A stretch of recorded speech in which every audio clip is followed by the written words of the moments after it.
Hello everyone, Chance here. In this breakdown we'll be talking about the Remington R5 requested by Yellow Sticker Gaming in the previous episode. If you'd like to request a weapon for the next breakdown, please comment down below Battlefield 4 or Call of Duty Ghosts, then name your weapon for either game, and then I'll use that in the next episode. So let's get into these stats.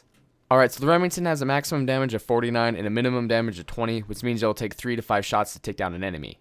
The Remington actually has the highest range out of all the assault rifles, and it'll drop down to a 4-shot kill at 46 meters and then a 5-shot kill at 52 meters. So yes, it does hit that 4 and 5 shot pattern within a few meters of one another, but not up until almost 50 meters, which most engagements, especially in Call of Duty, will be within that 50 meters range. That's why the Remington, you see a lot of people use a suppressor on it, because you can get the range reduction with a suppressor and still have an insane amount of range, unlike you would with like an MSBS or the SC 2010, something like that. The Remington actually has the smallest magazine count out of all the assault rifles, coming in at 24 standard and then 36 with extended. Alright, let's discuss reload times, considering we'll be doing this a lot with a 24 round magazine. Its long reload time is 2.83 seconds and its short reload is 2.46 seconds. If you don't know the difference between long and short reload times, long reload is when you have 0 rounds left in your gun, so you have to put a new magazine in and then pull the bolt back. Short reload is when you have some rounds left in your gun and there's still a round rifled into the chamber, so therefore you just have to put a new magazine in and you don't have to pull the bolt back. And with doing that, not having the animation of pulling the bolt back, it'll take a few tenths off your second. That's why you're not supposed to wait until you have 0 rounds left in your gun. That's why after you kill an enemy, you're generally supposed to reload, so therefore you have a fresh magazine in.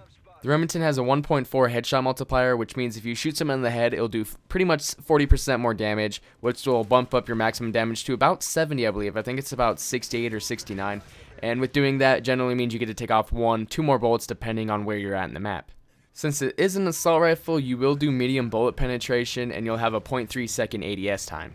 Alright, now let's discuss rate of fire. It has the slowest rate of fire among all the assault rifles, coming in at 631 rounds per minute.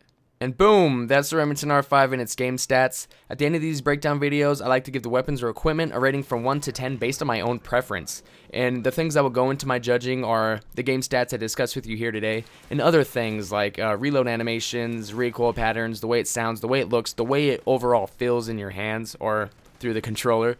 And that will go into my judging as well, so keep that in mind. And remember, this is just my opinion. But I'm going to have to give the Remington R5 a 7.1 out of 10. Which was going to be a lot higher than I was going to give it. I was going to give it a lot lower score, but I got to give credit where credit is due, and in some hands, some players' hands, it will be the best gun in the game. But in my hands, it's just a very mediocre weapon. I did not like this weapon at first. I was hating it. I thought I was going to love it because I've seen a lot of YouTubers make videos saying it's the best gun in the game, and I've seen a lot of gameplays with it, and it looks like a great weapon. So when I tried it out, I was, honestly, in my hands, I was disappointed, but it's great in some people's hands. It just depends on your playstyle. With my playstyle, I did not enjoy it, but you guys might like it. Give it a try. It's a great setup, and it could run a suppressor very, very well. So I hope you guys all enjoyed. You guys be safe, take care, and have a great day. See ya.